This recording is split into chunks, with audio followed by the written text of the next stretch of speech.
Spike Ops Info Podcast, a series on the secret undercover political police who infiltrated over 1,000 campaign groups since 1968. Find us online at spikeops.info. Episode 46, Undercover Policing Inquiry, Tranche 3, Phase 2, Week 1. Welcome to a Spike Ops Info podcast. We've just started the first week of Tranche 3, Phase 2. This week we had 4 witnesses. Joe Batty, who gave evidence on Monday. Monica, who gave evidence on Tuesday. Roger Geffen and GRD, who both gave evidence on Wednesday. Well, just get people to introduce themselves. Starting alongside me in person is Donald Driscoll. From the Undercover Research Group. I'm Emily, co-participant and currently campaign against arms trades, media coordinator. And Emily will be giving evidence in a few weeks' time, is that right? That's right, yeah, at the end of March. Hi, Roger Geffen, as I gave evidence on Wednesday morning. Kate Wilson from Police Spies Out of Lives and the campaign opposing police surveillance. Also a co-participant. Disclosure, available in all good bookshops and some bad ones as well. I'm Carolyn. I was part of Reclaim the Streets and the November 11 Link Road campaign, which we heard about this week, and in various anti-roads campaigns and Earth Roast. And I'm a co-participant. I'm Jay Jordan. I'm a CP and like Carolyn, Earth First, Reclaim the Streets, but then Climate Camp and Clown Army. Those all had spies in them. Emily, Roger, Jay, Carolyn and myself are all part of the Reclaim the Streets group of core participants who produced that witness statement, which was introduced at the start of Roger's evidence. Next week, we've got Jim Boyling, the undercover police officer HN14, who used the cover name Jim Sutton, infiltrating Hunsab groups before getting into Reclaim the Streets and other environmental organisations. He'll be giving evidence over 4 days, Monday to Thursday. 3 of the witnesses this week were relating to his deployment. But the week started with Joe Batty, who was spied on by the undercover police officer Carlo Saracchi, who used the cover name Carlo Neri, particularly with his involvement in No Platform, the anti-fascist group. The question on Monday kind of started off going through the activities of No Platform. Joe Batty describes them as more of a rolling mall than a membership organisation. He went through a lot of the activities of the Away Team, which is the Socialist Party's stewarding group, Vote Against Fascists, as well as No Platform, the explicitly anti-fascist network. He was asked about his stewarding of various demonstrations.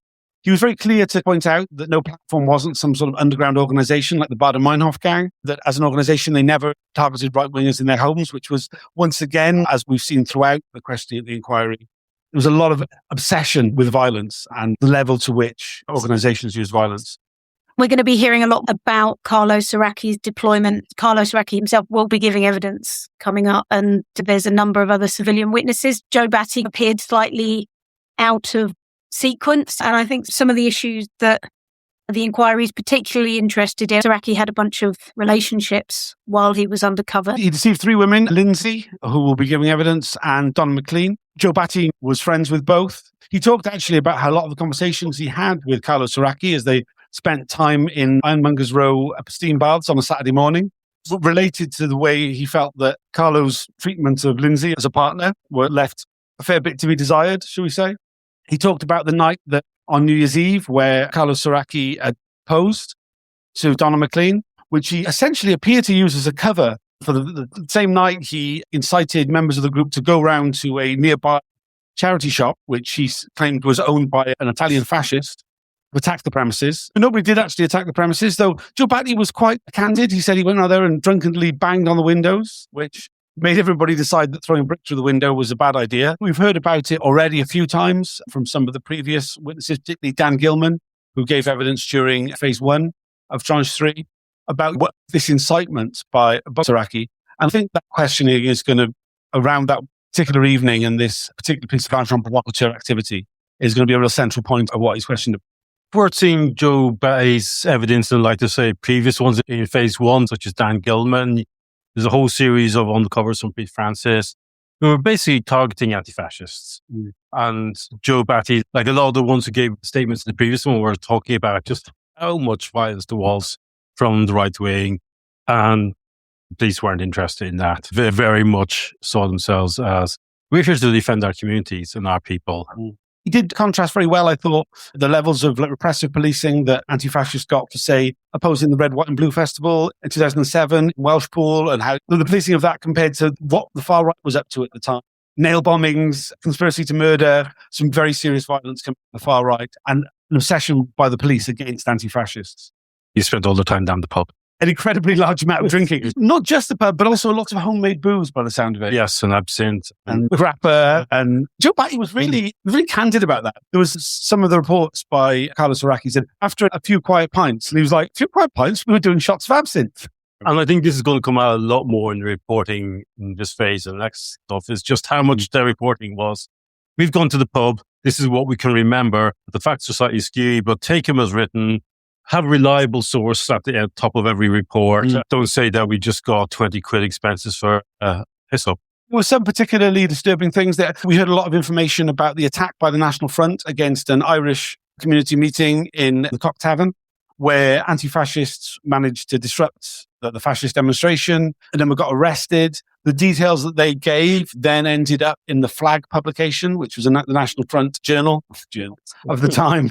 But this isn't the first time we've heard of collusion between the police and the far right. We heard very similar stories from Mark Metcalf, but his incorrect details the police had taken for him that ended up in the Combat 18 publication. And we'll see this in boiling with people's details ending up in the front page of the newspaper. That sort of communication between the police and the media, planting stories, which we've heard a fair bit about already, but there's a lot more to come from that sort of thing.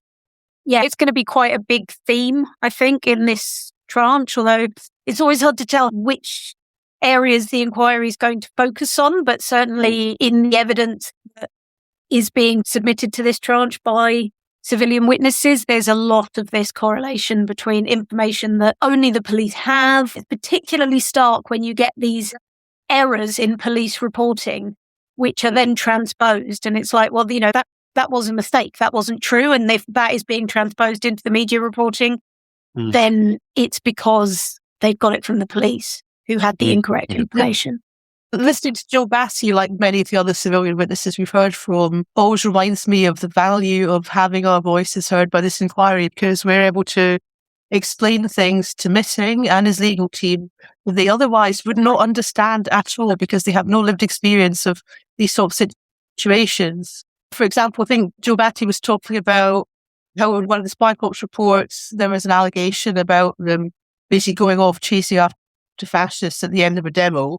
And he had to explain, look, we were there as stewards. Everybody knows, everyone who goes to demonstrations knows that the end of the demo is the dangerous time. If you're a steward and your job is to keep the demonstrators safe, that's exactly when you're going to be looking after them and staying with the crowd. You're not going to be running off on some wild goose chase. That's, your job is to look after the people at that demo. I'm assuming that Mitting has never been on a demonstration. I'm assuming a lot of the lawyers have been at demonstrations. If we weren't there to explain this stuff to them, there's a real danger they would take the Spy Corps reports at face value and assume that flawed version of events was true. A really powerful moment in Joe Batty's evidence about that was where he was part of a stewards group for a bunch of students that come up from Kent. They weren't involved at the front where the police were fighting, but the sheer of numbers because of the police charge pushed his group so hard against the church wall that he actually collapsed the wall. This is the impact of a police charge. It's basically crushing students to the point where our church wall falls down. That point about sort of violence and how sort of Mitting sort of views us, and this sort of desire of the SDS to paint everyone as violent, that conveniently forgets that we have the right to self-defense, and that when our communities and ourselves are under attack, we have the right to use reasonable force to fight that. And that is lawful, like morally, legally, in terms of everything. And it's so important that we get the voice to say that. And we know that the police aren't going to protect us or our communities, and we're not looking to them to protect us. But we've seen with this inquiry, the collusion. We've seen how little they've targeted the far right. And again, with so many issues that this inquiry is bringing up, I think it's really important to bring them back to the present day, because we're still seeing those same issues in policing today. At the moment, we've got an incredibly repressive policing operation going on against anti-fascists. We've seen the violence that the far right are committing on the streets, but yet again, it's the anti-fascists that are being targeted, and those same narratives are still being perpetrated by the cops. And this hasn't gone away. because it's around this issue of political policing, it's so important that we keep that at the fore of what we're thinking about as well. We can't emphasize enough that self-defense is no offense. We heard a lot of stuff about the foreign travel that Carlos Saraki got, once again, like so many of the undercover cops, to get the state to pay for him to go on holiday. And it would appear fabricating people traveling with him, activists traveling with him, which in Joe Batty's case, he said, no, I never went to Geneva with him, despite reports saying that he did. Once again, things which the inquiry would be believed to be the case, because they don't seem to be checking up on referencing evidence for any of the things that are in the reports, taking them at face value. And the Genoa thing particularly is going to be important, because Saraki went to Genoa and he was actually there. He witnessed the Italian police attack on the Diaz school. And there's a big question, because the British government actually made a statement very shortly after that, supporting the Italian police along the lines of they had a difficult job to do, and I'm sure that they executed it well. And obviously, eventually, after years of legal battles, it came out like it was an absolute atrocity what happened there. And there's a big question mark over the extent to which Saraki's intelligence fed into that response from, I don't know if it was the Home Secretary or the Foreign Office in the UK, but the extent to which the political policing by Special Branch was actually feeding into higher level political statement at an international level like that. The presence, I mean, Saraki wasn't the only UK undercover cop who was in Genoa. Rod Richardson was also there.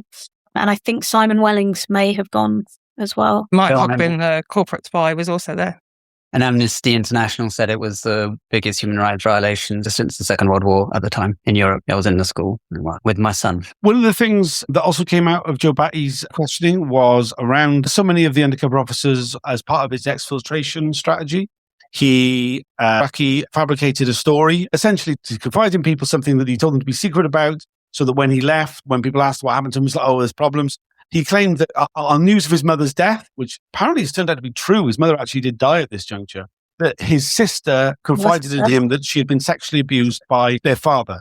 A really significant and incredibly horrific thing, if true, which obviously isn't true. Joe Batty spent many hours counselling the man he believed to be his friend about. It appears to have just been part of this use of trauma, this use of horrific and emotionally damaging things to act as a cover for his exfiltration. A really disturbing detail. We've heard a lot of these bullshit stories that have come from the undercover cops of a traumatic experience, which they've used as part of their exfiltration. I think this is probably the worst one I've heard so far. Each time they've got it up, it's just one notch more of vileness. Joe Batty was a really good witness because he's a freeman of the City of London. He was a very successful homeless outreach worker for many years. He got a lot of respect from the chair. I'm not sure I've seen a John Mitting be so enamoured with a witness quite some time. I think partly because Joe had worked in that area. We crossed over with the police quite a bit. He talked about MAPA meetings and stuff, safeguarding. So somebody was working in the system with a genuine reason for being there. It wasn't just a, hey, this looks like a nice job. He came across as somebody who really was there for the people he was looking after on the streets. Tuesday, we heard from Monica, not her real name. It was a Claim the Streets activist who was targeted into an intimate relationship by the undercover officer, Jim Boyling. We started off the day with a reporting restriction order being put in place for some background from Monica about her personal life, which explains part of the reason why she was so traumatized. We can't go into the details of it, but it needs to be stressed the way in which the undercover officer targeted somebody who was vulnerable in a certain way and played on those vulnerabilities in order to manipulate. Yep. She was active with Reclaim the Streets. She explained that she was much more of a foot soldier, as she put it, in Reclaim the Streets actions, though she was an organizer in some cases. The most remarkable and memorable part of the day was an accident by the Deputy Counsel to the Inquiry who was doing the questioning, Sarah Hemingway, where she put up the wrong report. This was the report about the March for Social Justice in 1997, which was the Liverpool Dockers Reclaim the Streets action. It was the plan of what was meant to happen that day, which didn't go ahead. There was instead a street party in Trafalgar Square, and it was that night when Monica started an intimate relationship with Jim Boyling. Now, I think it's really significant to say that this report sets the scene for what happened that evening. The inquiry had this document. They disclosed it to a number of other people. They had not disclosed it to Monica. Her first time seeing this report was during the questioning. She asked for it to be left on screen because it was just going to be taken down because it was the wrong one to put up. she gave a really very powerful emotional response to what we lost that day, but also she connected very articulately to what we've lost over the last 30 years of the triumph of neoliberalism and what our movement could have been able to achieve if it hadn't been subject to the repression of the likes of the undercover officers. I think it's really important to say it was thwarted by the basis of the intelligence that Boiling had, and the police had chosen to thwart that plan. They obviously had an internal debate, but it could have allowed it to go ahead, the alternative plan, which was to go to the empty former building of the Department of Environment. And they contemplated allowing it to go ahead, and they chose not to divert us into our plan B, which was to end up with a street party in Trafalgar Square, despite their own intelligence saying there was a greater likelihood of disorder. So that's, I think, important context for Monica's reaction to learning about the plan that Jim Boiling had foiled on the day that their relationship started. You mentioned something about it being an accident that this came up on screen. It's not an accident on the part of the inquiry that Monica hadn't had this disclosure. It was a deliberate choice on their part not to share the same disclosure with us that the rest of RTS pool participants got. And that's because either they're incompetent or they're stupid. But one of the two, she has said very clearly in her witness statement that she was involved and part of Reclaim the Streets, just like all of the rest of us who contributed towards the Reclaim the Streets joint statement. We were all given disclosure as a group, but that was shared with us was not shared with Monica. And that wasn't the first time in the hearing when she said, hang on, I haven't seen this document before. There was an earlier one to do with an action at Pinkerton's, the security guards that had been doing work for the Newbury bypass, where it mentioned Road Alert. And she said, hang on, I haven't seen this before. And then there's another one that mentioned Liverpool Dockers, also mentioned Advanced Party, Freedom Network, and a bunch of other groups. And she hadn't seen And it that. happened to Joe Batty as well. Accidental. Yeah. And it's a massive problem because even those of us who've had some disclosure to do with Reclaim the Streets know that we haven't seen everything either. And although in some cases it seems that we've been only disclosed things because it's got our individual names on, there's other situations and other documents that we know of now that have got our names on that were not shown to us as well. So it's a bit of a mess. And it's because this inquiry is not doing its job very well. Okay. I think there's so much to say about this document and this incident. First of all, as Carolyn said, we had, as Reclaim the Streets, seen that document and other documents around the events of the March for Social Justice. I think the political significance of the March for Social Justice and the joining up between Reclaim the Streets and the Liverpool Dockers strike was an incredibly significant political moment in the sense that it was kind of green and red. It was the environmentalists and the workers' struggle coming together. And black. Green, red and black, yes. Remember the black. Don't forget the anarchists. In terms of the state's reaction to it, the plan that was on that document that Monica saw and her reaction to it, I was so moved by her reaction to it because it was just so genuine, and she read the plan and she was angry. She was viscerally angry because she said, look at that, read that. That is beautiful and that should have happened.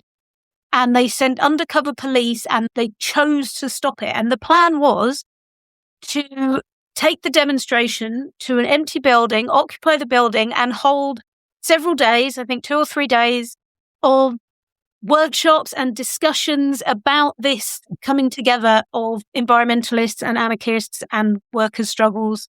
And the police essentially decided on that day that they would rather have a riot with all of the negative press coverage and fear and traumatization that creates than have that political coming together of movements over a couple of days. It really exposes the political nature of this. It was not, not only was it not about stopping disorder, but actually given the choice between a political space of discussion and people mobilizing and organizing or a riot, the police chose a riot. Well, That's what intelligence showed. The state, when we start to provide some kind of glimpse of a kind of prefigurative, some kind of alternatives and the whole idea was providing alternatives. It was on the eve of the general election. It was pretty clear that Tony Blair was going to win, the Labour Party was going to come in, and they were going to become a massively neoliberal Labour Party. I mean, look what's happened. It was all the social justice movements and the ecological movements and the direct action movements. And It's also in the wake of the criminal justice bill. So you've got the kind of party crowd. So it's a real composition, a really super interesting composition, a super dangerous moment. But what's also dangerous is that we have to be seen as the kind of demon, violent anarchists who have no proposition or communists or ecologists. So that also means breaking the communication. The night before, Roger, me, and someone else, we had spent weeks and weeks producing a kind of spoof newspaper, which was a spoof Evening Standard that looked exactly like the Evening Standard, was printed on newsprint. And we did, I think, 20,000. And the front page said, general election cancelled. And then all the inside was basically some of the content of what would have been discussed, debated, and shown in what we were going to call the real Department of Environment, which was the squatted building. And so they came and they arrested us as soon as we got out of the van and started piling out the newspapers and took away 20,000 newspapers, which were going to be distributed to all the commuters and people would see what we were about. And of course, they never saw that. Luckily, I had 3 left in my bag and we had a copy, obviously. And somehow magically, someone just handed me in the squat that night, another building we squatted, handed me a bunch of cash and said, do it again. So we did republish it, but it was too late by that time. Interestingly, Boiling hired the sound system when Monica came into the space of Trafalgar Square, which we mustn't forget is the home ground for the Metropolitan Police. They've been basically creating riots in that space since the middle of the 19th century. They know it like the back of their hand. No one should ever do anything there. And she met him there and he was worried about getting the van out because the van was hired by him. What is interesting is the van then went out that night and the headlines were activists on attempted murder charges. So the headlines in the evening paper that night was attempted murder charges because the van had gone through a police line. What Jim's role in that, we don't really know. But in terms of them taking control of the storytelling, and that's what the British police are really fucking good at. They're much better than the French police. I live in France. They just do pure violence. The English police have learned their Foucault. They know that actually you stop social movements through fucking with people's heads and storytelling and press and infiltration and trust. And it's a psychological battle and a legal battle and not a street battle. Just so it's clear what the plan was. And the extra beauty of it was the building that was going to be squatted or occupied for the weekend was the former offices of the Department of the Environment, which had been vacated, was sitting there empty, a prime target for squatters, but especially for this and especially for RTS to say, look, we've got an alternative. And we're the alternative Department of the Environment. For the record, Jay talked about Jay, myself, and another person. It came across as if we'd been the people who got for weeks on the paper. I hadn't. So the 3 of us were then arrested at the point when I start distributing the paper, just to clarify what may have come across. We were subsequently able to claim wrongful arrest compensation of about $6,000 each because they knew perfectly well to incite a fray or whatever it was that was charged. They were just doing it in order to nick this piece of glorious agitprop that Jay and others had created. We were actually failed to return the following day on the day that the March for Social Justice actually took place. They said that they were going to interview the 3 of us. They then kept us all day waiting for this person who was supposed to interview us to turn up, only actually interviewed us and released us from that police station after Trafalgar Square had been cordoned off. We now know from Boiling's evidence that he was aggrieved the wrong people had been arrested and therefore that gained this $6,000 wrongful arrest compensation each. What's not clear is how did that happen? What was this some police intelligence failure? It is pretty clear that they only turned up and arrested the 3 of us in order to stop that agitprop getting out, not for any legitimate policing purpose of preventing disorder, preventing glorious agitprop from getting out. I think there's these kind of themes that are going to start coming out in this tranche of protecting the government from embarrassment, protecting corporate interests. We've heard quite a bit of that around the McLibel stuff, but they become much more significant in this tranche as the obvious kind of driving motivations behind what the SDS and the political police are doing. But going back to Monica's evidence, it was this kind of incredible mix of, on the one hand, these sort of insights into what was happening politically. For me, it was really powerful because it was the first day of evidence in this inquiry about groups and events that I was actually involved in. So having been following all this for it's been going for over 10 Okay. years, to finally start hearing evidence about stuff that I lived in the flesh was really quite moving. But also on the other side of it was this, as Tom mentioned before, Monica was a very vulnerable person, and just this personal story about Jim Boyling. And I have to say that among a fairly large collective of individuals in a extremely toxic, misogynist and unpleasant culture that was the STS, Jim Boyling stands out as a particularly nasty and particularly misogynist character.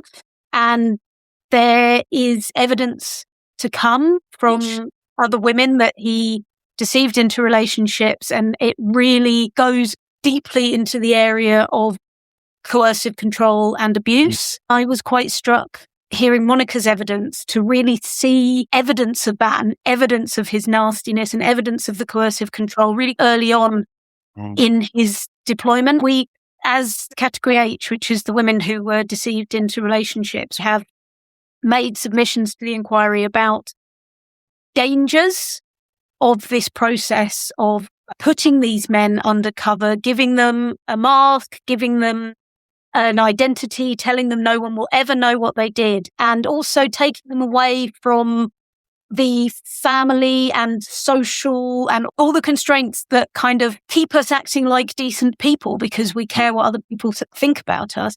Taking people out of that context, putting them undercover and allowing them to essentially live out their fantasies, and how that creates monsters. I think that analysis, when you look at Jim Boyling, just how quickly and how early on those tendencies start coming out. I was really lucky. I never built any friendships with any of the undercovers because they were all macho wankers and I really didn't like them. And the only reason I trusted them was because they were with really cool women. There was a lot of questions for Monica about monogamy, whether it was a polyamorous relationship.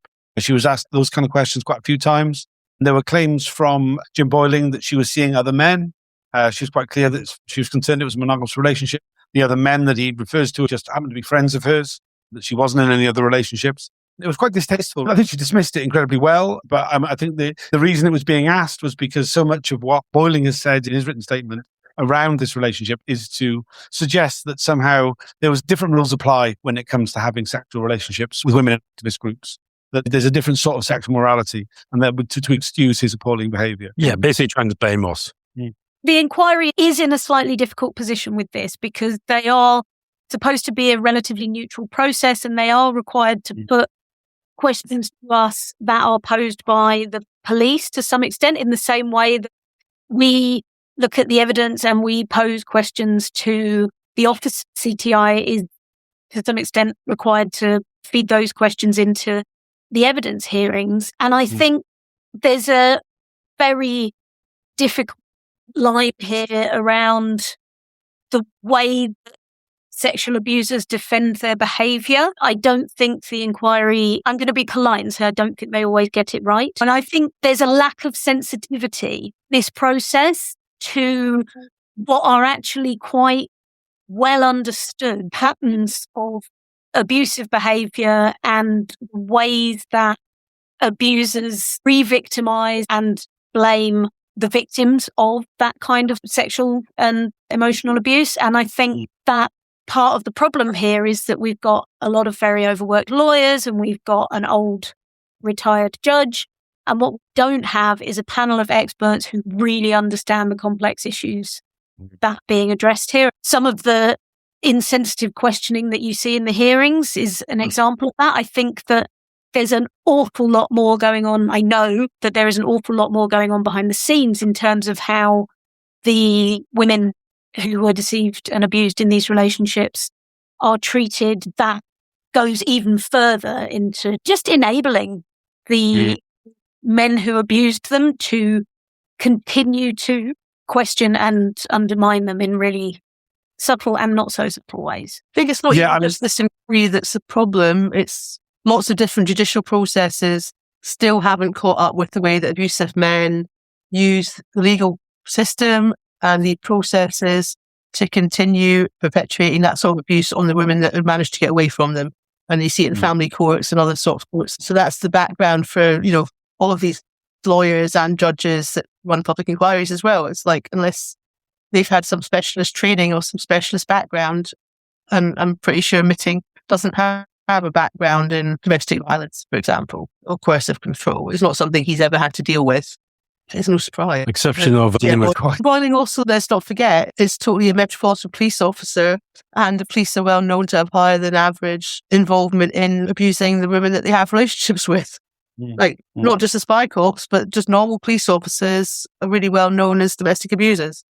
It was put to Monica that Boiling said that it would have been incredibly difficult. It would be impossible for him to do his job, to infiltrate the group, without being in a sexual relationship with somebody. This is something that we've heard. Again, we heard it from Mark Jenner just before Christmas, who said that it wouldn't be possible to do the job without the level of sexual abuse that he perpetuated. And Monica took a very powerful takedown of that. So it'd be a really good idea if the society decides that we really do need to infiltrate people who are trying to make the world a better place. It'd be a really good idea not to have sex with them whilst doing so. There was this whole thing about the single men not being trusted. If you're a single man in these meetings, you're like, well, loads of fucking single.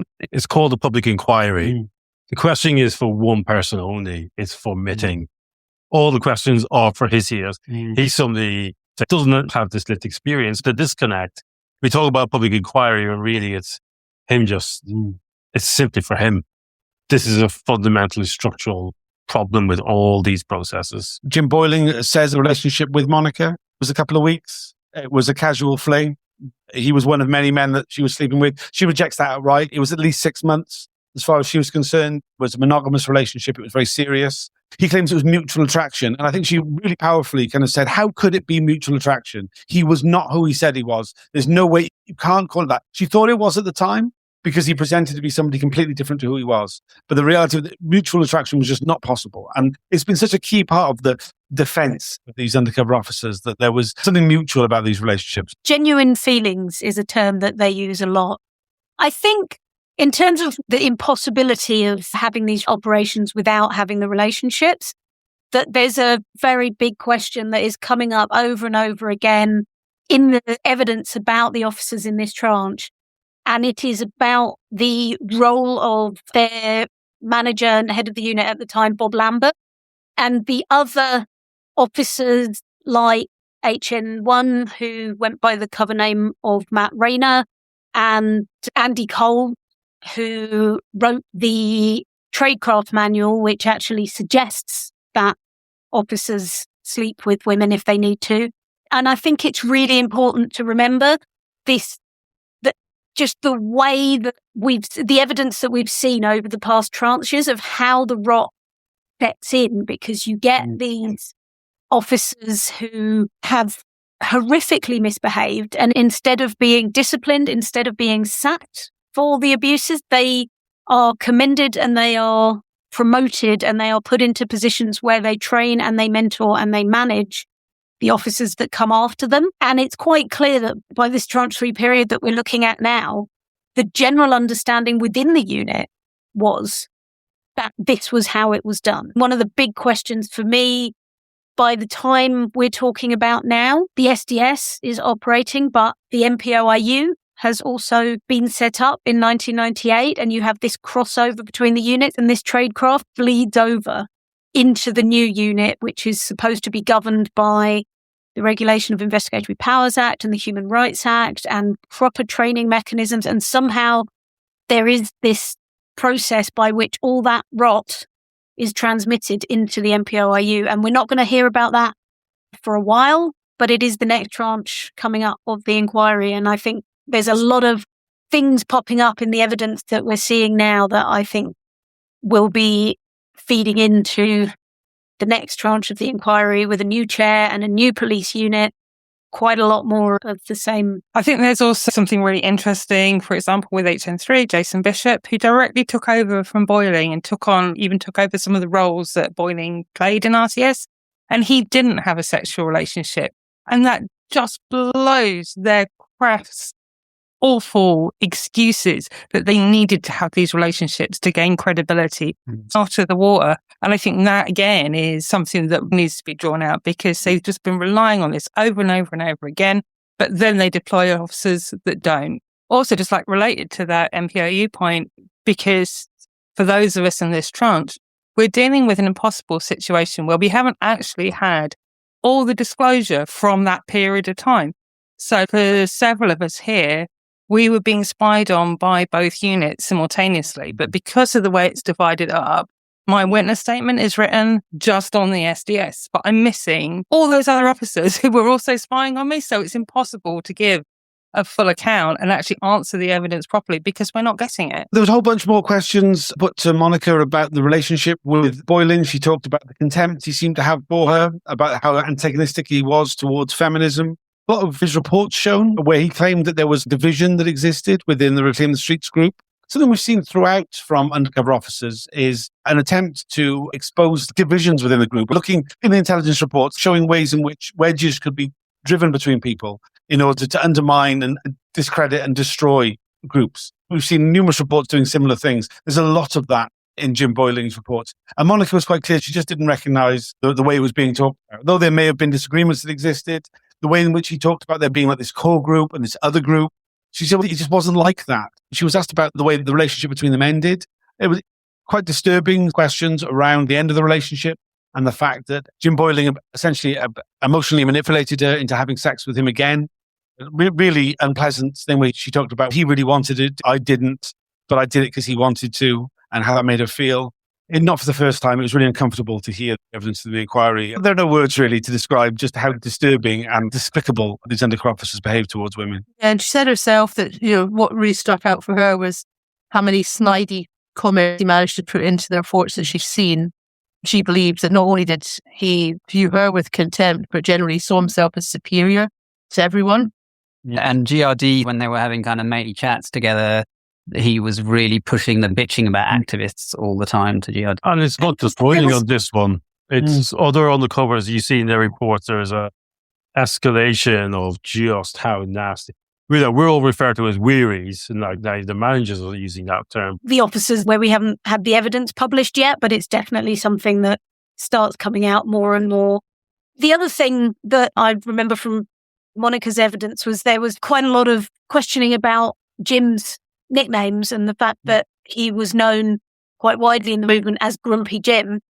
And generally that was the persona he had. You get the sense that in a larger social group that would be absorbed, but then when you got into the closer personal relationships that he had with Monica and the other women, that kind of nastiness became a little bit sharper and more directed. I found it all very unpleasant. I knew Jim and I don't have those memories of him particularly, but listening to the evidence, it's like, oh, that's just really nasty. And that came across over and over again. There was a lot of reporting on Monica. In fact, so much so that she had her own code name in the police reports, Perpetual Motion, which suggests that there was a surveillance of her that over and above the usual level of reporting on somebody. We saw that in 1997, a registry file was opened on her. We also saw a report from 2000, a detailed special branch report on her personally, that recommended a registry file be opened on her. She'd already had one for 3 years. Interestingly, by 2000, she said she'd largely withdrawn from activism. So the fact that she had a registry file by that point, there was a special report suggesting a new registry file on her makes no sense and just suggests that the internal bureaucracy within the SDS was infallible. There's also a 5-year review of her in 2005, which suggests that she continued to be monitored, despite the fact she was well out of activism by this point. And it really shows the way in which once, like some sort of Godfather thing, once there's a registry file on you, they're spying on you. When you're dead, you're out. But until then, you're fair game. I did actually think in her case, it's not just because she was an activist and they like to keep tabs and hoover up everything, but the continuing surveillance of her for so many years afterwards is because of Jim.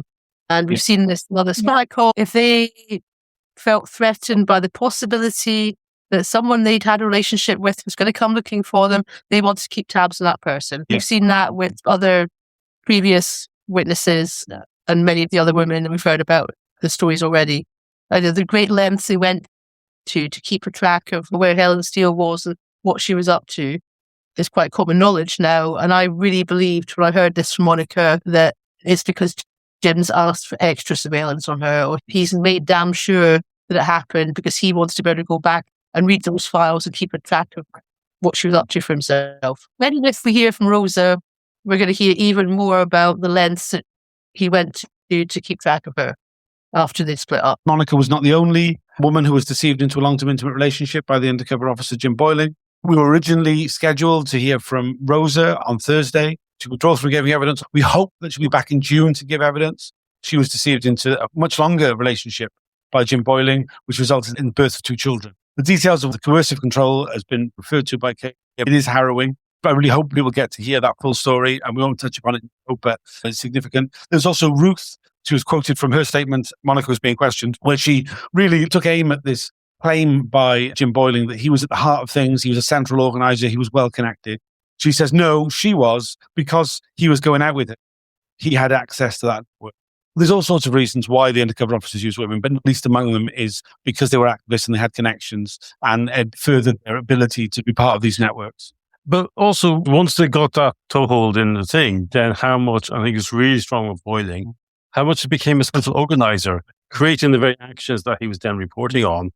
It was an incredibly powerful delivery of evidence by her. She laid out some of the visceral reaction to the experience of being deceived and being used in this way, about how these undercover officers use women like dogs, the treatment of them, the contempt. She wondered how he talked to his handler about her, about the women in general, the depth of the misogyny, the depth of the hatred to women. I think it was just a very powerful bit she said just before at the end, when she talked about how Extinction Rebellion, for example, happened quite recently. She didn't get involved in it at all because of everything that happened with Reclaim the Streets and with finding out about Jim Boyling and how he deceived her. She did not feel able to get involved in activism that otherwise would have been really dear to her heart. I think she's described it as a collective violation. It was something that was an abusive situation that was carried out by the people in charge, people with the power, collectively against us collectively. It also talked a lot about how utterly heartbroken she was at the state of the planet and feeling like she didn't have a voice, she wasn't being listened to, there was no way to affect any kind of change at all. She felt that without any voice, without any power, all she could do was pick up litter and grow vegetables. I'm sure those words resonate with plenty of people that had been really involved in activism in the past and maybe aren't so involved now. We need to recognise that the spy corps had a huge impact on Earth First and our entire movement. And a lot of people individually, not just the women who were deceived, but a lot more of the people around them in those networks. For every one of us who's following the inquiry closely, we all represent dozens and dozens of people who are our comrades, who experience the same things as we did, who aren't able to follow the proceedings, who have dropped out of activism, who feel so damaged by the experience that they're not able to engage in politics anymore. And I feel that maybe it's something that we don't talk enough about in these public spaces, but maybe I've been on the edges. I think that deep effect on us all is something that feels to me that it hasn't enough come out, actually. It also speaks to something generally. There's so many people who engage with activism for a short period of time, maybe just attend a certain demonstration, have a traumatic experience at the hands of the police and don't engage. It's a tactic that police use on purpose to alienate people from the idea of taking action. And it's one of the things that I want to bring out of the inquiry is this deliberate tactic of breaking people's mental health. It's something I've done a lot of work on generally in other areas of my life in policing campaigns.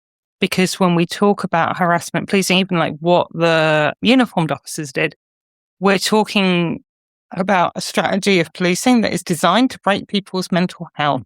That is the very purpose of those policing operations. If you talk about harassment policing, what are you saying you are prepared to do to people's mental health to stop them exercising their right to protest? Yeah. And we talk about parity of esteem with mental health and physical health in terms of health services. We don't apply that to policing. Like, we know the police go and beat the shit out of people. We know that's something that they do. They brutalise people. But it's not a deliberate tactic in the same way that harassment is, in the same way that deliberately breaking people's mental health is. As someone who's had 2 breakdowns as a result of policing, I think it's so important to be talking about it in those terms, that when they use terms like harassment policing, when the SDS say that they're targeting uniformed officers to harass people because of their intelligence, that is what they are saying. That is what they are trying to do. And that is deliberate and that is abhorrent. He even used the word on the lead up to May Day as a whole campaign of, and they used the word harassment. It's something we'll see an awful lot more, is this legitimate in their terms tactic of disruption is driving people out of the movement, basically. As well as destroying actions, it's also about personalized disruption of lives. We'll see stuff coming in the next round to where that's deliberately written into the policing model. On the Wednesday, we had 2 witnesses, GRD at the end of the day. But first, Roger Geffin, who is with us here today. Roger, how do you feel it went? I felt it went all right. I put in a personal statement as well as contributing to the joint statement from some of us involved in Reclaim the Streets. I then ended up being the only person from the Reclaim the Streets informal group who got called to give oral evidence, although I didn't choose to represent even our small group from people who used to be involved in Reclaim the Streets. That's really what I ended up to do.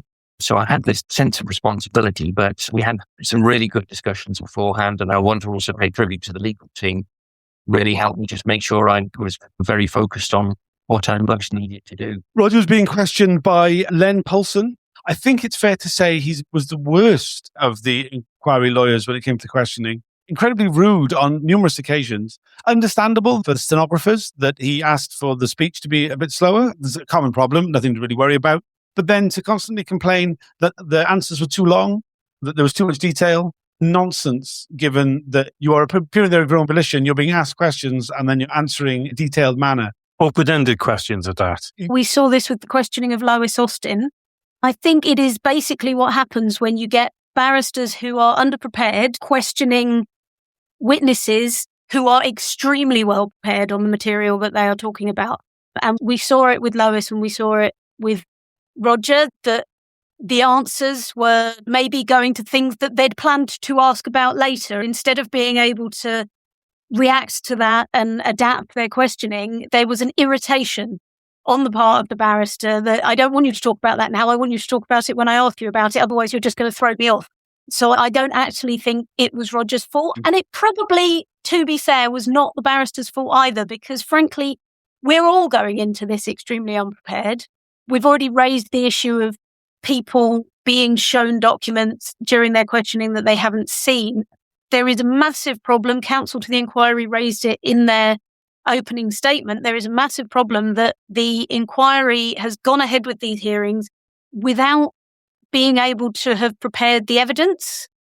Obviously, with all the levels of secrecy and nonsense with this inquiry, it's not totally clear why they haven't prepared the evidence, but there isn't a hearing bundle. It's coming out in dribs and drabs. So it's not only that we haven't necessarily seen the evidence, but it's quite possible that counsel hadn't seen the evidence until very late in the day and didn't know what they were going to be asking. So I think we might be seeing a bit more of this, to be honest, of these irritable barristers. And we might have to raise it with them and say, take a breath. We're all underprepared and it's actually the inquiry's fault, not ours. And I was shocked when the barrister did it with Lois. It just felt like the barrister was underprepared for what they were doing. Witnesses are all given the opportunity to have a pre-meet with barrister. When I asked about it, they were said, do you really need to meet him a day or two beforehand? Won't 9 o'clock on the morning of the inquiry do? He's still preparing. I think that really backs the fact that the joint Reclaim the Streets sort of core participant statements were only released even to other people involved in the inquiry very late on. And of course, my statement is now up on the inquiry website, so it's there in the public domain. The joint Reclaim the Streets statement from those listed still is not and will not yet be appearing until after Jim Boying has given his evidence. It won't be appearing until next Thursday. But yes, I think all of this speaks to the backs up Kate's point that CTI is that they themselves are under all the same pressures. You know, everyone's seeing really late in the day. Lots and lots of documents came through very late today. And in the run to having to go and give this evidence. It would be a lot more understandable if they didn't have a budget of many, many millions. Roger, you were incredibly grounded and you dealt with it incredibly well. But if I were giving answers and the barrister basically kept interrupting me and irritably telling me that I was giving the wrong answer, I would be a basket case. There would come a point where I'd just be like, I don't want to do this anymore. I'm obviously getting it wrong. I don't know what you want. And so I thought you dealt with it incredibly well. I was quite shocked. And I think that in terms of taking a trauma-informed approach to the questioning, that, you know, the 2 times that I've seen it happen, the witnesses did deal very well with it. Both yourself and Lois were incredibly well prepared and knew very well what you were talking about and what you wanted to say. But it could go really badly wrong if that happened with a witness who was less emotionally prepared to deal with it. You had the patience of Job, quite frankly, particularly when it came to the questions around violence, which by my count, there were 12 questions about violence. By the violence of Reclaim the Streets, you were asked, do you believe in the rule of law? And then there was a gotcha, but you supported people who broke the law. It was just incredibly childish, I think, as much as anything else. Boringly repetitive. These constant insinuation that Reclaim the Streets was secretly violent. This is something which reflected what was happening at the time in terms of the media coverage, in terms of the way in which the police tried to present Reclaim the Streets as if they were a violent organization or being infiltrated by those who were going to be violent. You dealt with it incredibly well, but it must have been frustrating. So it's something I expected, obviously. I think when I go to say what did I feel was the main thing I wanted to get over was the point that we touched on earlier, that the policing ostensible reason, the stated reason for it, was to prevent disorder. And yet, Everton policing Reclaim the Streets was either initiated by the police at the end of the first two street parties at Camden and Islington in 1995, or was police using the intelligence they gained from Boiling after, from 1995 onwards, to create situations where disorder was more likely, not less. And we've already touched on that in the case of the March for Social Justice, where they prevented us from having our weekend work session of workshops and alternative Department of the Environment in the old Department of Environment building. But the same happened with the Carnival Against Capitalism in 1999. To the earlier point about what is the purpose of the policing, and Emily touched on breaking the spirits of people. That is absolutely true. I think it's worth highlighting several others, one of which is to stymie our ability to get our positive messages out, which goes to the point we were talking about earlier with the arresting three of us to prevent the evading standards from going out. And there was a later case where they also conducted a campaign of harassment. They specifically identified 10 people to campaign of harassment against, of which they knew that 3 were actively involved in. This is in the run-up to the May Day 2000 action, guerrilla gardening action, where we were just going to plant things at Parliament Square. And they conducted a campaign of harassment against 3 people who were involved and 7 who weren't, to avoid giving away what they actually knew, to make it look like it was more random. So they were doing the psychological thing, demonizing us as if we were violent, spreading propaganda to make out that we were violent, which obviously has the sort of self-fulfilling effect of making it less likely that people who don't want to be involved in disorder or violence, they are less likely to show up. People who actually quite attracted to the idea of a ruck are more likely to show up, so it becomes self-fulfilling. And we work really hard to disperse all. Well, the history, there was obviously a spectrum opinion on non-violence and complete pacifism, as in turn the other cheek, to acceptance of defence. But I was able to say with complete confidence, despite having mostly dropped out of Reclaim the Streets from 1997 onwards, that even from knowing the people that were still going to the meetings, no proposal that would have involved planning for disorder or violence would have ever got to Reclaim the Streets' consensus decision-making process. There were some just absolutely outlandish media stories. Having lived through that period from like the organisation of J18 up to essentially the kind of demise of Reclaim the Streets, I remember that time, and I remember the incredible energy, excitement, and the amazing stuff that we did, and then the gradual burnout of individuals, but also of the whole group. And I was really struck, and this is stuff that I think may come out more in the questioning of Bishop, and will certainly is laid out in considerable detail in the Reclaim the Streets witness statement, but by this kind of sequence of events where I remember Reclaim the Streets happened and we were all amazed that it happened. I remember being there on the day and we were trying to get our bit of the crowd. We were supposed to go on the tube, but they shut the tube, so we were walking them through the streets with a A to Z, trying to figure out where we were going, waving our flags, going past the Bank of England, which had a full fleet of riot horses in front of it to defend it. And we weren't going to the Bank of England, so we saw the riot police and we nipped off down another road and we went off to the Futures Exchange, the Liffey building, and there were no police there. And the whole plan went off. And I remember thinking after that, that's 100 people who we just know they're not cops, they're not informants, because there were 100 people knew that plan the day before and the police didn't know it.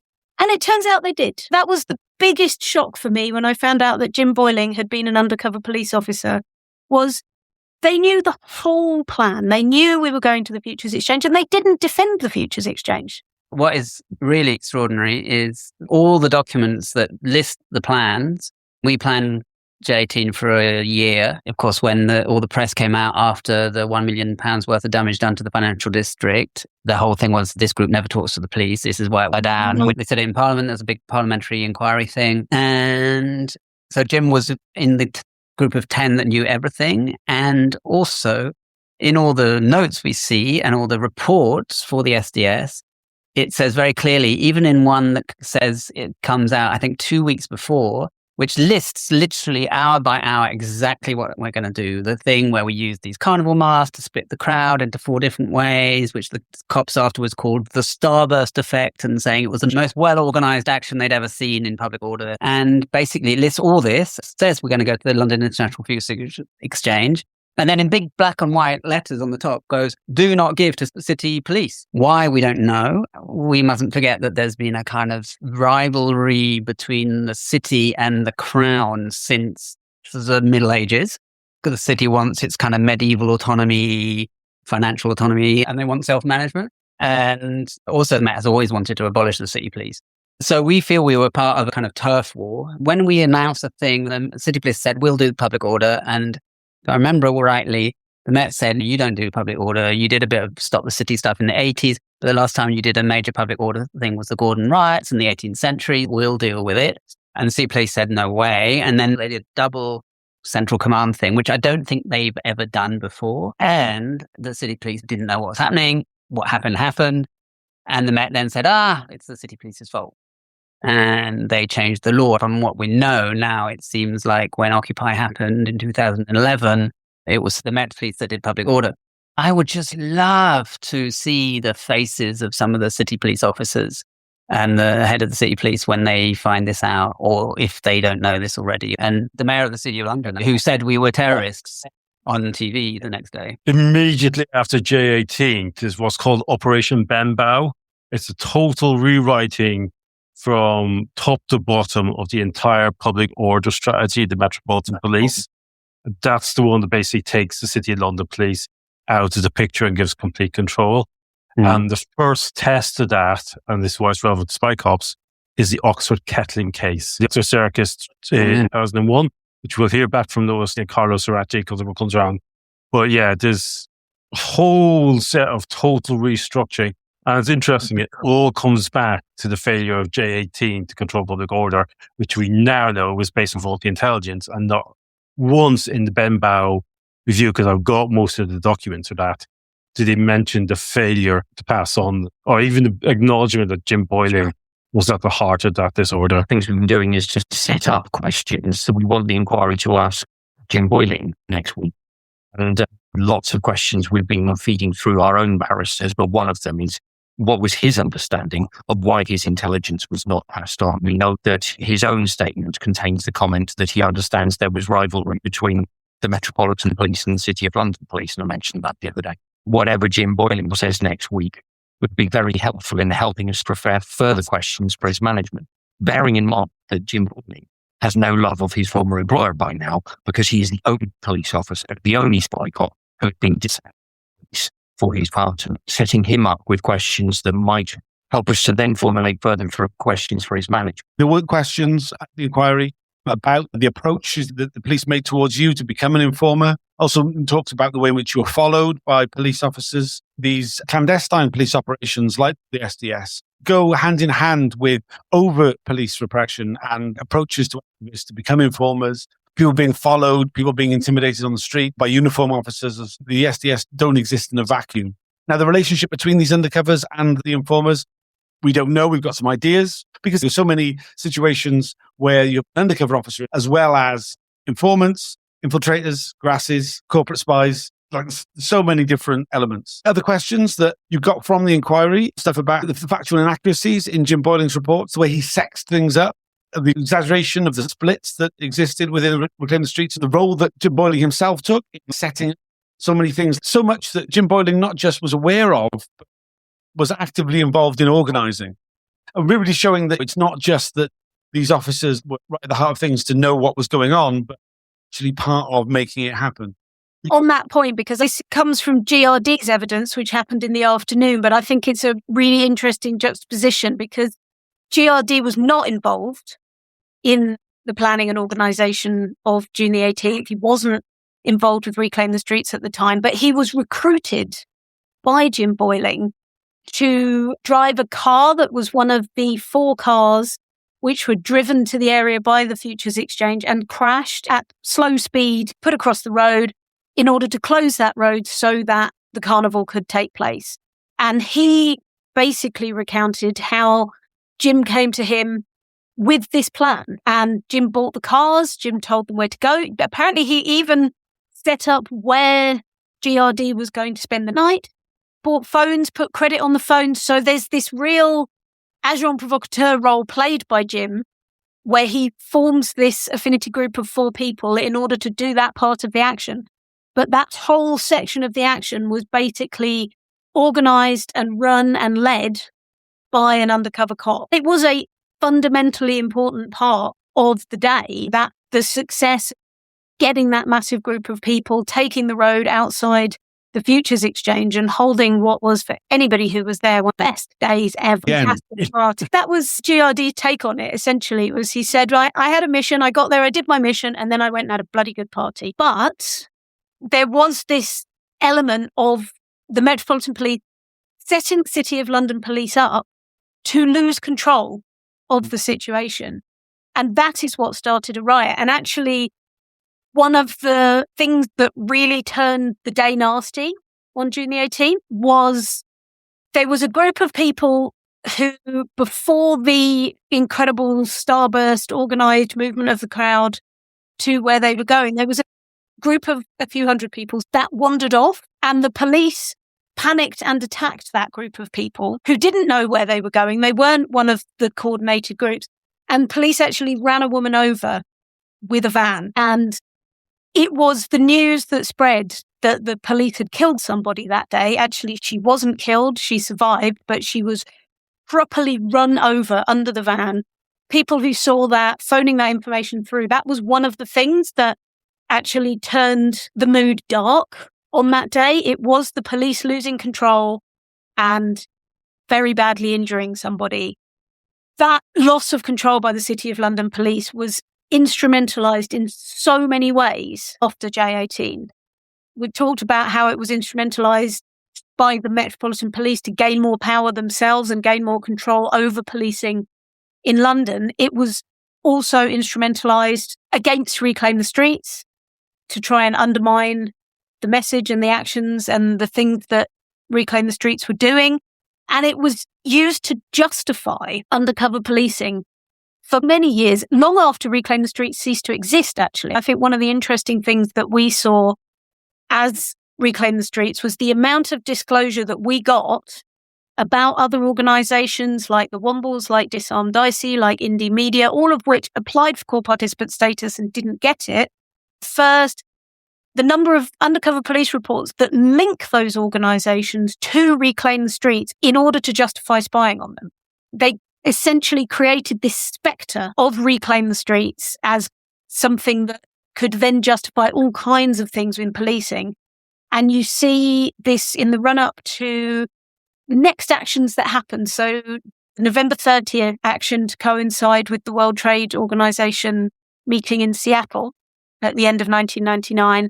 Later on the next year in the May Day action, that what's going on behind the scenes isn't how do we prevent disorder? It is how do we destroy this group? And that's what really struck me, because I remember those years and I remember the levels of police harassment and the levels of burnout that I and my friends suffered, and the number of people who were involved in organising an event like that and were just like, never again, never again. And the discovery that that was intentional, that there were meetings within Special Branch and meetings within Jim Boyling about how best to prevent RTS from getting their message out, how best to undermine the media coverage of those events, and how best to harass and burn people out. And this whole psychological thing that Emily was talking about. Actually, I found it quite shocking and quite upsetting, the explicitness of it.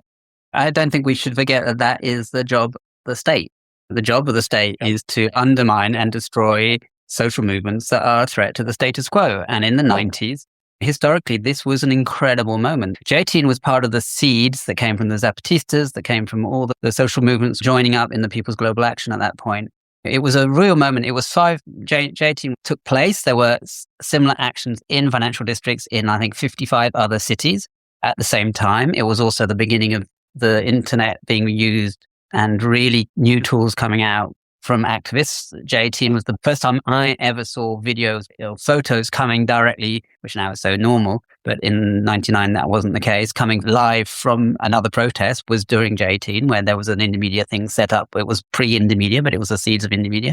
These movements coming together in a massive diversity and pointing to capitalism as the issue and saying, we're not going to just march, we're actually going to take direct action. We're not just going to be doing march protests.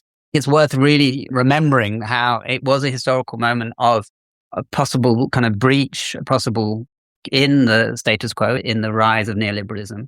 And of course, the state has to destroy these movements. That is their job. So it's very strange to do this, that we're shocked and we're not shocked. I think there's a whole complexity of emotions in this whole experience, actually, of doing this inquiry, because also we're kind of helping the state to do this better with less violence, we hope. Really not to write it down. I think that when I say shocked, it's not so much that I'm shocked that it happened. It's that I'm shocked. It's so explicit in black and white, and it's so unashamed. I'm always reminded of the words of comrade of ours, Lisa, shocked but not surprised. You don't stop being shocked. It is shocking. Yes. The fact that the state is there purely to serve the interests of the aristocracy and defend their interests in all its forms, it's not surprising. But it is shocking. It never stops being shocking. It will always be shocking because it is such an appalling way to behave. And also because the state does also have this pretense. It's like, yes, we believe in human rights. Well, a key human right is the right to protest, except when it's not convenient and we'll shoot you or we'll kill you. It's the British state that did the pressure. It is Malaysian insurgency in Northern Ireland. Why are we being shocked by a state that's soldiers will shot kids on the street in Derry? I feel very strongly about what Tom just said. We know that that's what they do does not make it less shocking. It does not make it less unacceptable. You mustn't internalize it and normalize it. It's still not okay. I'm not surprised by men sexually abusing or raping people. It does not stop it being shocking. And it's not something that you should normalize and accept and say, well, that's just what they do. That's a really problematic way of thinking about it. Yes, I was just going to say, firstly, I'd reflect that before they started to come out, all this makeup stuff, I think a lot of people assumed that phones were being bugged, homes were being bugged, whatever, that they were gathering intelligence that way. We started to know that Reclaim the Streets was clearly being infiltrated. I'll come to that in 2 seconds, just one other thing I want to talk about here. But I don't think we expected that it was going to be close friends, people who were forming relationships through our networks. I think that when it first started to come out 10 years ago, that actually really was shocking. And you're absolutely cited that. I just wanted to touch on a moment of ironic levity at the end of my question session, when after all of this discussion about all of these ways in which the police were doing things for all the wrong reasons and how the policing was utterly political and was nothing to do with disrupting disorder, and then said, well, thank you for your input. This is a free country and you've exercised freedom of speech. And everyone just laughed at the galleries, this little moment of liberty after all the evidence that I and everybody else in the inquiry have been presenting. He was still to say this is a free society. I did bump into Mitting in the hallway during the lunch break. He said hello to me and Dave Morris. And Dave Morris just replied, well, it's a free country. He went, yes, it is. I went, I'm not convinced, John. I'm really not convinced. June the 18th was an incredible day. One of the most powerful ones, really influential. So many of us, myself included, in terms of activism. It went on to have a big impact on what got called summit hopping, the holding of protests against large intergovernmental meetings like G8, the World Trade Organization, the International Monetary Fund, the World Bank, the European Union. A lot of these protests resulted in camps, particularly then in the UK with in Glen Eagles. Those camps then influenced what became the Camp for Climate Action, or Climate Camp as it was better known. And then there was a series of questions to Roger about that. And for the first time, questions about Mark Kennedy, the undercover police officer whose unmasking was one of the first dominoes to fall in this whole Spike Up saga. His unmasking whilst he was still undercover, though no longer a police officer. He was a private infiltrator by that point. It is worth remarking on that this was the first mention of NPORU officers, something we'll hear a lot more of in Tranche 4 of the inquiry. Roger's being questioned about Mark Kennedy, but actually none of the disclosure about Mark Kennedy's involvement in those events. I assume they were putting those questions to Roger now because they want to avoid having to call him back. But what it does is it just shows up the ridiculousness of the way that they are trying to split the SDS, the Special Demonstration Squad, who was set up in 1968 and was still spying in 2000 to 2008, and the NPOIU, the National Public Order Intelligence Unit, which is the unit that Mark Kennedy worked for, who started their work in around 1998 and went right through until Mark Kennedy was uncovered in 2010 and it was shut down in 2011. So there's this 8-year overlap between the two units, but the way that the inquiry has done its handling of the evidence and the witnesses is to try to say, well, we're going to look at the officers from the SDS and then we'll look at the officers from the NPOIU. But for us, who were spied on by both, it's a totally false dichotomy. And I think for those of us who are going to give evidence in Tranche 4, it's slightly less problematic because we will have seen the disclosure from Tranche 3. And we may not get to say what we want to say about the officers in Tranche 3, but we will be able to bring that into it in Tranche 4. But for people like Roger who are being questioned now, they're having questions put to them about Mark Kennedy. You haven't seen any of the disclosure, and there's undoubtedly way more layers and way more going on there that's going to come out later on. And I think it's very problematic the way that they've done it. And I think it's particularly problematic because I know from my own case that went through the Investigatory Powers Tribunal that the police are very keen to put what the lawyers described as clear blue water between the Special Demonstration Squad, which I think is dead in the water, utterly discredited, quite clearly. I mean, Rogue Unit doesn't even begin to cover it. Like a criminal gang, I think, is closer to the mark. And the National Public Order Intelligence Unit, which is a lot closer to whatever kinds of surveillance stuff they are doing now, which was staffed by officers who, many of whom will still be serving police officers within the Metropolitan Police. And they really don't want the two to be mixed. And I think that this period where we're seeing the crossover between the two units is incredibly important from that point of view. I think it's very problematic that the inquiry is asking people about officers from Tranche 4 before those witnesses have had a chance to see any of that evidence or really understand the significance of the spying by those officers. Because they asked about one particular incident, which I think it's quite significant when Mark gets injured and he comes back and then he tries to run into a police officer. This is one of the many key moments in Mark Kennedy. It's like, here it comes out of the blue. There's no real context for it. We've seen next to no disclosure around it. The point is, it's not just a set of annual questions. It's very important issues that are coming up, and they are treating a bit too casually. We did find out the other day that this incident with the van happened before Mark Kennedy was injured, which makes it even more interesting and possibly to do with the injunctions. I can talk a bit about that incident because I have, through the IPT, seen a certain amount of disclosure about that event. And because of the injunction, we're talking about 2006, the Drax climate camp, and there was an injunction put on the Drax power station, making it contempt of court for activists to take action against that power station. Mark Kennedy was going around that event, initially trying to organize his own banner drop action off-site, somewhere where the injunction did not apply.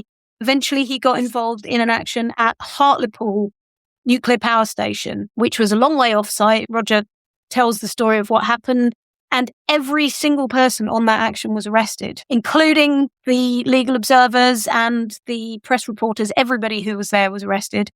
And it appears that the entire intention around this and the arrests of those people was essentially in order to give Mark Kennedy a reasonable excuse for not getting involved in injunction breaking actions around Drax power station. He then did, because I was arrested with him about 2 or 3 days later.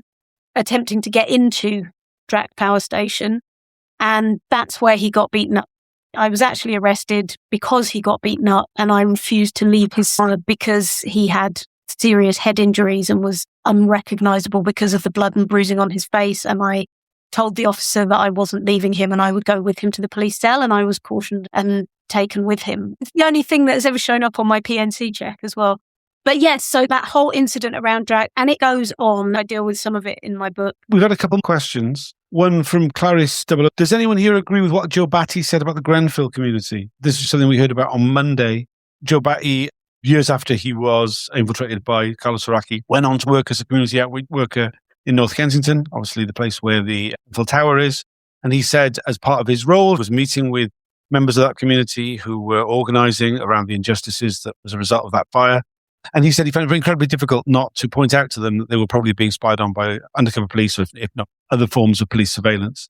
I think there's a bit of a rebranding going on. What's called community tension teams, which Lambert was actually perfectly involved in. They've got different ways to actually monitoring. They'll be looking at all social media comments. They'll be doing their own little profile. So it's not going to be classic special branch surveillance, but it's also not going to be 100 miles away from it. The evidence that we heard in Tranche 3, Part 1, where we heard from a lot of these campaigns for justice, grieving families, campaigns for justice for people whose loved ones were killed by the police. We will be hearing in this tranche coming up from the family of John Charles de Menezes, who was brutally shot dead by police at Stockwell Tube Station in 2005. And his family was spied on. We heard from the family of Stephen Lawrence and many other families who,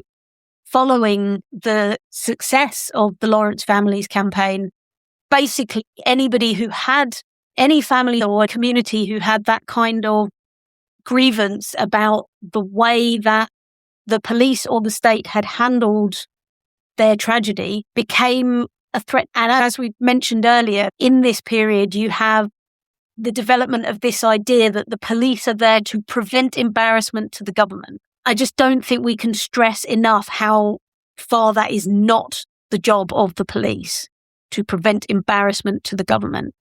And also, going back to Joe Batty's evidence, just how much they were using the line, we were infiltrating these justice campaigns in order to protect them from other people who wanted to support them. That narrative, which has been there since the 80s, is clearly still going on. And let's not forget, the Metropolitan Police are institutionally racist, institutionally corrupt. Anti-democratic. Police hate criticism of policing, which becomes political in a way, always. We were talking about it earlier on with the Trafalgar Square stuff. They hate it when our campaigns join up. They cannot accept that we join together in solidarity because that is the essence of our politics, and that we have these connections and that we want to work together. And that's how, I think they do know that's how we want to build a better world. And that's what they want to destroy. There's this narrative of these extremists trying to subvert legitimate protest, as if they're these two polar opposite things, rather than this ecosystem of movements and fights for justice that we do want to bring together. I think there's one other thing that we didn't touch on, which was one of the other police's motivations was to just gain commendations and kudos for their own unit. It was called gong hunting. This became apparent when there was a plan among some people involved in RTS. It was never actually an RTS action to stop an oil tanker heading over Dartford Bridge. The plan was to have a couple of cars out in front of this oil tanker, stop in front of it as it slowed down at one of the toll booths. It would then be blocking one toll booth. It wouldn't be able to move, so people would climb on top of it with banners about we need to stop oil. I can't remember exactly what the banner would have said. Jim Boyling was clearly part of this plan. He claimed that myself and one other person were organisers of it. That was untrue, one of the many untruths in his evidence. He was definitely one of the van drivers. He knew beforehand that the plan was to safely climb onto a lorry when it was stopped at a toll booth. Afterwards, they were making out that there's an incredibly dangerous plan that could have stopped the whole of the M35 and brought absolute chaos and massive costs, not just to the police, but the emergency services.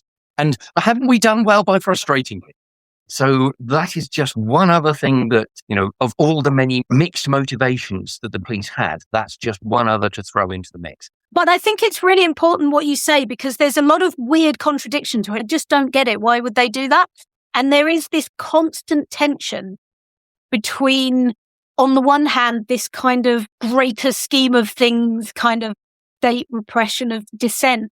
And then on the other hand, there's this bunch of kind of middle manager British cops trying to maintain their funding, keep their jobs, fiddle their expenses sheets. And there's this kind of constant tension between those two motivations and those two processes that you have to understand both to really understand a lot of what goes on in the evidence that we see. Once we got to the end of Roger's questioning, I must be doing a fantastic job, really impressive display. Managed to stay calm, stay on topic across all the information. I should just point out, for those who aren't aware, I do reaction videos throughout the day of the hearings. Usually it's people who've been watching the inquiry alongside me who react to what we've just heard. Occasionally, I'm lucky enough to be able to get the witness to come and join me, as was the case with Roger. After he finished giving his evidence, we had a sit down and a chat about what he just said. You can see all the videos from the reaction videos on the Campaign Opposing Police Surveillance website. We then heard from GRD. Comment in the chat how many people who should have been called have not been called. And I absolutely agree. Complete lottery that I did get called. There were so many people who knew more about the spying. JJ here on the call right now knew much more about, firstly, JJ's own arrest ahead of the evading standards. I just happened to get called to get in. I really don't know why. It may be because this point that touched on earlier, because my evidence said that I'd got an MBE, and the chair of the inquiry quite liked that. Hope I'd best the fact that I'd got the space there. I did also make the point that others should have been called ahead of me. That has been such a hallmark of who's been called. Anybody who's got a lordship, any professors, anybody with any sort of freeman of the City of London, anything like that's put somebody apart in the way in which the establishment is called as a witness. I don't get the impression that GRD has got an MBE. Very different approach from GRD. As we've already mentioned a couple of times, the kind of questions that it was a much shorter period. He was involved in the Good Easter hunt case. Most of the questions related to his involvement with Jim Boyling to do with reclaiming the streets, what happened on June the 18th, where he was one of the drivers who took one of the cars that crashed and blocked the road. He was someone who was involved in the McLible support campaign. He did a stand at Glastonbury Festival in 97, which Jim Boyling joined him at, and basically spent the entire weekend hanging out with Jim because he'd been on that Good Friday hunt where they had a fairly traumatic experience together as comrades by a gate being attacked by the hunters. They became close friends through that, comrades, someone he trusted. We've already talked a bit about how there was a lot of gossip and slagging off, taking the piss out of other activists that Jim Boyling engaged with GRD. He considered him a mate, talked about him being present at meetings where they talked about a plan to liberate Dolly the sheep. GRD was giving very short answers. A man of few. The Good Easter part of the questioning goes back to the very beginnings of Jim Boyling's deployment. And I think it's actually got a lot more significant than it came across. So Jim Boyling was initially deployed. So many of the undercover police officers before him, and like Bob Lambert specifically, who was his manager and mentor, to spy on animal rights movements in East London, to get into the Hunt subgroup. And the raison d'etre of all this was to find a way into the animal liberation, the ALF. And so he's part of this Hunt subgroup. We've heard a lot of evidence from Hunt subs, particularly in Tranche 2, about just how completely inappropriate it was for them to be putting spies into the Hunt subgroups, and also how completely irrational and wrong the suggestion was that by going into these Hunt subgroups, they were somehow a sort of gateway group to the ALF. The Good Easter arrest, there were a number of people arrested in Good Easter in Essex at what was described as a national hit, where various different groups from around the country went to a particular hunt that was known to be quite problematic and quite violent and quite difficult to sab the hunt. And the group in the van that Jim Boyling was with stopped in a car park before the hunt had even started, early in the morning, had a game of football. Police came along, searched the van, and then arrested a bunch of the people who were in that van. And GRD was also arrested on that national hit of The Good Easter Hunt, but in a different van in a different place somewhere else, which is why the questioning of him about that matter was so brief, because he was asked what he knew about Jim Boyling's role in it, and the answer was nothing. But there are other court participants who do know a lot about Jim Boyling's role in that, and he actually offered to be a witness. Well, first of all, he was the only person from the van that day who was involved in a physical altercation with the police. And we very much hope that the videos, because there were police videos of the arrests and the videos of him basically piling in seemingly to try and de-arrest somebody and ending up in a fight with the cops, will be shown by the inquiry. He then offered to be a witness. The solicitors in the case were Bindmans. The barrister in the case was Keir Starmer. Jim Boyling offered to be a witness, wrote a witness statement, and admits to having gone to the courthouse on the day and stayed outside in a cafe. The case never actually got to trial. Parts of the case were dropped. And anyway, eventually nobody was convicted and the trial didn't happen. So he never actually did take the stand that time in his false name, but he certainly was in communication with the solicitors and possibly also with Keir Starmer as counsel who was representing the defendants. And so it is going to be a bigger issue than it appeared when GRD was questioned. The only reason it didn't come up was because despite having been arrested on the same day in the same rough geographical area, he wasn't actually involved in the trial. He wasn't involved in the arrests. He wasn't in the van with Jim on the day.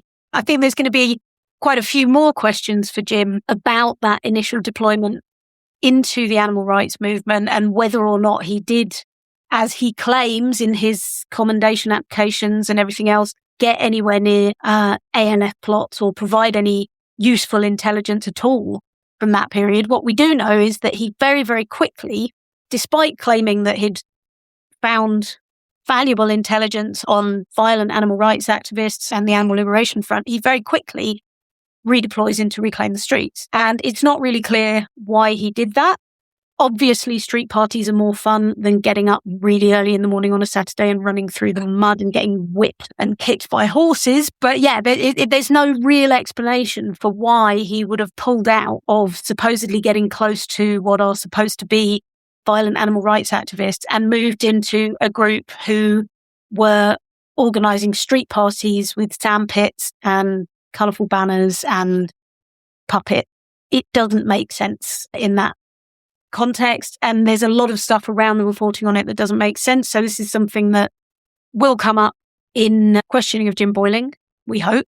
Question that GRD brought up to him about Jim Boyling's involvement in an action in Ireland, in the Republic, to destroy some genetically modified crops. We had a very strange situation where the counsel of the inquiry said that there was no interest of the inquiry in what actually happened on the action as it happened outside of England.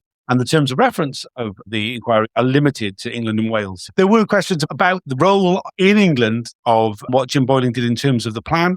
The GRD was very clear that there was no need for Jim Boyling to take part in that action. It was his idea. GRD said he would never have gone if it hadn't been for what Jim Boyling had done in terms of the planning, that actually the initial plan was for Irish activists to do the actual action itself. They were just going to go and support. But for whatever reason, Jim Boyling made sure that he was on the action. 6 of them did it in a van. Logistically, that was too many people. Jim Boyling had every opportunity not to take part in action, but made sure that he did. We heard about a time when Jim Boyling asked GRD to use his van to go and collect some posters after some others had been impounded. During an errand, GRD's flat was burgled. 2-way radios, camera, some cash, some photographs, and his turntables were stolen. It was only years later he realised, of course, it was only Jim Boyling who knew that he wasn't going to be home that particular afternoon because he was doing that particular errand. We also heard about the time that Jason Bishop borrowed his van. One of the most disturbing details, Jason Bishop borrowed the van in order to use it to drive manure and seeds for the guerrilla gardening action on the 1st of May 2000 in Parliament Square. The van was impounded by the Metropolitan Police. When GRD finally got the van back from the police pound, he was driving it up the motorway on a lighting job and became aware that the wheel nuts had been loosened significantly, something which could have resulted not only in his own death, but the death of many others on the motorway because it was so incredibly dangerous. Whether it was Jason Bishop, some other part of the police, taking actions like that really could have had incredibly serious consequences, a deeply disturbing incident. On the island action, it's a ridiculous thing with the inquiry about their terms of reference and not looking beyond UK borders unless it's something very serious. But actually, this was the first ever GM crop trashing that took place in Ireland. And it ultimately changed the policy of the Irish government. This kick-started a campaign in Ireland that changed the policy of the Irish government. It's absolutely gobsmacking that it was a British police officer who went over there and did this action. It just beggars belief that this is the level of stuff that the UK police were doing outside of the UK that this inquiry isn't even looking at. There will be a lot more of this stuff where there wasn't a core participant involved. We're not even seeing the disclosure about it because it's outside the terms of reference. It's not going in the bundle. It's only where someone like GRD is a core participant and is named in the files, and therefore we get to see and we get to hear the evidence that these things happen. And it's also going to apply to everything in Scotland. Like, Yes. even though the G8 is going to be one of the most seminal events in all there is, we are going to see very little because, and I think that's in a different country. It's all about diplomatic sensitivities, blah, blah, blah. A quick question about the Irish one is, did the Irish police know? I was an Irish journalist. This would be the first question. I was like, how much was this thing?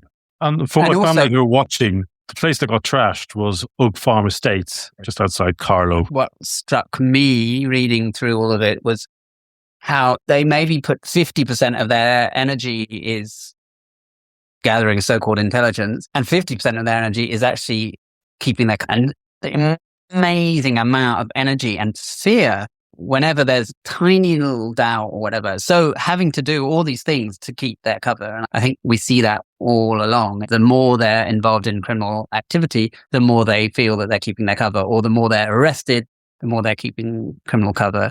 And obviously some of those things are easier to do than others. Being arrested is way more complex and complicated to keep your cover and keep within the law.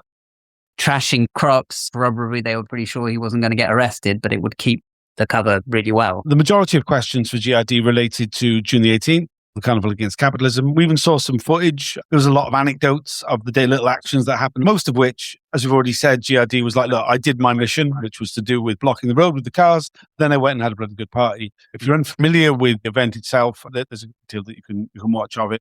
GID was very clear that the action in order to shut down the road, the two sets of car crashes, the 4 cars, was entirely planned, orchestrated and organised by Jim Boyling. GRD would have never got involved if he hadn't been directly approached by Boyling, who laid out the logistics around it, from buying the cars, the burner phones that we used, the credit put on the burner phones, the places where people stayed the night before. There's no question that police had full knowledge of every aspect of that because Jim Boyling organised it. We already said about how brilliant Roger was when he given that opportunity to go through some really key points, but you can't really beat the cool of GRD of going, no, I'm all right.